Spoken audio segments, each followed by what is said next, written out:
কি হচ্ছে মোটু? এই ভদ্রপুর বেলা ভূতে মানে ঠেলা। ভূত যায়নি এখনো?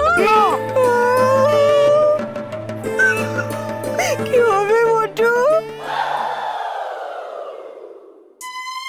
कोई हमदम न रहा, कोई सहारा न रहा, हम किसी के न रखे, कोई हमारा न रहा, कोई हमदम न रहा। কি লাভ বলো? নীরু, তুই সেক্টর 5-এ কাজ দেখ, আমি আর তোকে অ্যাসিস্ট্যান্ট রাখতে পারলাম না। বাঁচা গেল। আমার ভেগ চক্করি থাকলো না। কেঁদো না ছোটকা, তুই কেঁদো না। আর কাঁদবো না রে, যে সর্বহারা তার মুখে আজ কত কান্না। এই সেটা কোথায় গেল রে? কি যেন নাম? চয়নিকা নাকি পয়নিকা? ওরফে চুনি। চুনি চুনি, এই তুমি না বড় বড় কথা বলেছিলে আমাকে, বলেছি আমি ফেরত এনে দেবো, আমি তোমার কাছে আবার ফিরিয়ে দেবো, যন্ত্র তোমার কাছে থাকবে। এইটা পেরোতা না, এইটা পেরোতা না, এইটা পেরোতা না। শূন্য মুখে পাখি মোর, ফিরে আয়, ফিরে আয়। ছোট কাকা শুনুন না, আপনি তো বিজ্ঞানী, আপনি তো জিনিয়াস, নাসা থেকে সবার ভালোবাসা একদিন আপনার কপালে আছে, তাই না? আমি আপনাকে বলছি, এবারে দেখবেন 24 ঘন্টার আগে আপনি মেশিন বানিয়ে ফেলবেন, কারণ আমি আপনাকে সাহায্য করব। শুধু আপনার এই মেশিন যেন আমার বুদ্ধিমাকে কোনো কষ্ট না দেয়। মই দিয়ে ছাদে তুলে মইটা কেড়ে নিচ্ছে।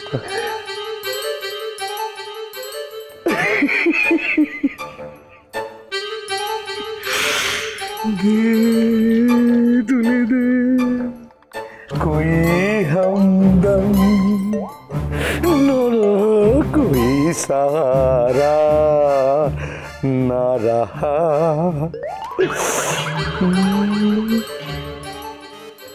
যাক বাবা, তোরা ভালোই ভালো ফিরে এসেছিস, সেটাই যথেষ্ট। আমি তো অস্থির হয়ে উঠেছিলাম, ভাবলাম পুলিশের কাছে যাই। যাক, সবাই ভালো আছে তো? কারো কিছু হয়নি তো? না না মেজো জেঠু, এই যে আমরা একদম ফিট আর ফাইন আছি, আর যে কাজে আমরা গেছিলাম সেই কাজটাও হয়ে গেছে। আমাদের সঙ্গে আমাদের বুদ্ধিমাও বাড়ি এসছে। আমার দিন সব বাবা।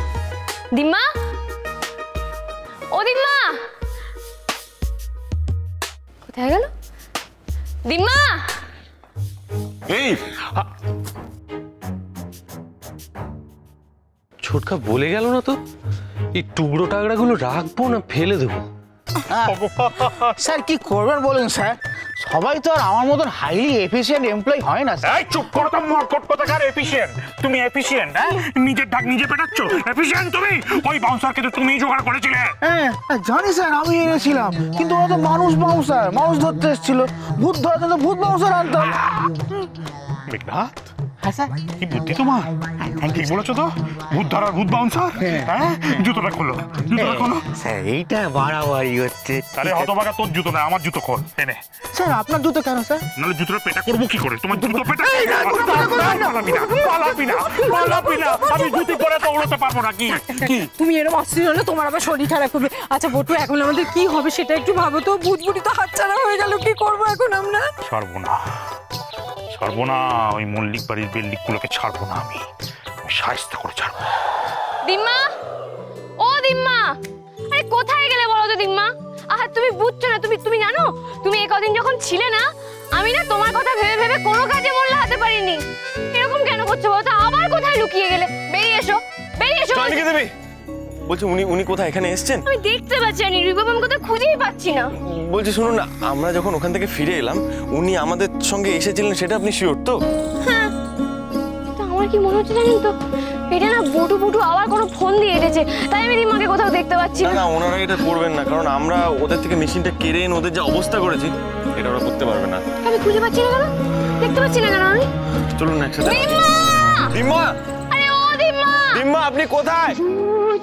দিম্মা, বুঝবে না কি যে মনের ব্যথা, অন্ধকারে অন্তরে থাকে যে পেয়েছেন? ওনাকে দেখতে পেয়েছেন? জানি তারি কথা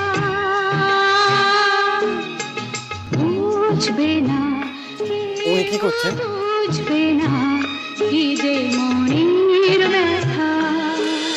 যদি এমন হতো যত বেদনা বীজেরই মতন করে যেত গোবনা। যদি এমন হতো যত বেদনা বীজেরই মতন করে যেত গোবনা। লালে লাল ফুলে ফুলে ভরে যেত গান, দূর থেকে দেখি তারে যেত গোচেনা। খুঁজবে না কেউ, খুঁজবে না মনের গভীরতা। অন্ধক্ষণে অন্তরে থাকে যে শোনা, সবাই জানে তারি কথা। বুঝবে না কেউ, বুঝবে না কি যে মনের ব্যথা। দিম্মা,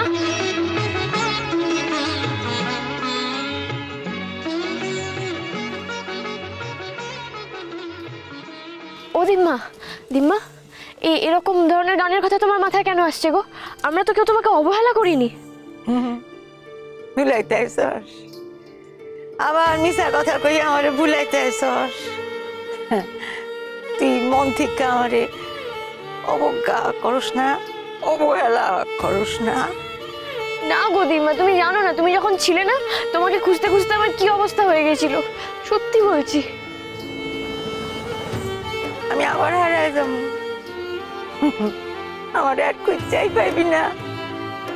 তখন বুঝবি বুদ্ধিমা হারাই যাওয়ার ফল কি। আমি তো অনেক লড়াই করলাম রে শুনি আমার বাড়িতে থাইকা যাওয়ার লেখা, কিন্তু আজ বুঝতে পারতেছি রে আমি হাইরা গেছি, পুরা হাইরা গেছি। ও দিম্মা, এরকম কথা কেন বলছো গো? আচ্ছা, আমার দোষটা কি, তুমি আমাকে সেটা বলো। হ্যাঁ দিম্মা, আমরা তো কোনো অন্যায় করিনি, আপনি এরকম কেন করছেন?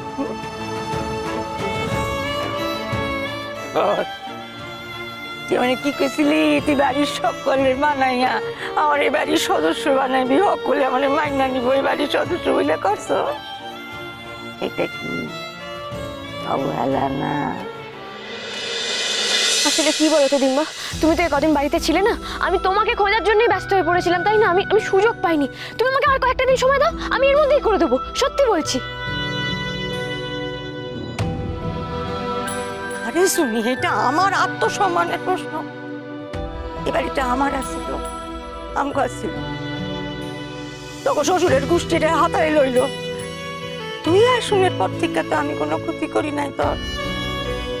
আমার গয়নার বাস্ক, সাজের গয়নার বাস্ক তুই ব্যবসা করবি কয়ে তো আমি তুইলা দিছিলাম তোর হাতে। 1 মাসের মধ্যে সবকিছু শোধ দেওয়ার কথা ছিল, দিস নাই। আমি কি কিছু করছি? ওগুলাইকে এত কিছু করণের পরেও যখন তখন আমার এই বাড়ির সদস্য বললে মাইনা নিতে এত দ্বিধা, এত সংকোচ, তখন আমার তো আর খাওয়ানোর প্রয়োজন নাই। দিম্মা, আমার কথাটা শোনো, কোথায় যাচ্ছ? কি শুনুম আমি? আমি আত্মসম্মান বিসর্জন দেয়া না এনে তাও না, আমি চলে যাইতেছি। আমার আর খুঁজবি না, আর খুঁজছিলে পাইবিও না। আমি তোমাকে কথা দিয়েছি তো, প্রমিস করেছিলাম তোমাকে বাড়িতে রাখবো, তার মানে আমি তোমাকে বাড়িতে রাখবো। দরকার হলে আমি এক্ষুনি গিয়ে কথা বলবো, এখন যাবো, আমি চললাম। প্লিজ প্লিজ আমার কথাটা একবার শুনুন। আপনি কি করছেন একবার ভালো করে ভেবে দেখুন। বাড়ির সবাই রাজি হয়ে গেল, বড় মারা রাজি হবে না। শুনুন নির্ভীক বাবু, রাজি না হলে না তাকে রাজি করাতে হয়। আর আমি যদি দিম্মাকে না আটকাই, তাই দিম্মা চলে যাবে। এছাড়া আমি তার কোনো রাস্তা দেখতে পাচ্ছি না। আপনি সরে যান, শুনুন। শুনি রে, পাথর গলানো সম্ভব, এবারের মানুষগুলানের মন গলানো সম্ভব নয় রে। আমি এখন থেকে কইয়া দিতে পারি, আমার এখান থেকে চলে যাওয়াই আমার নিয়তি।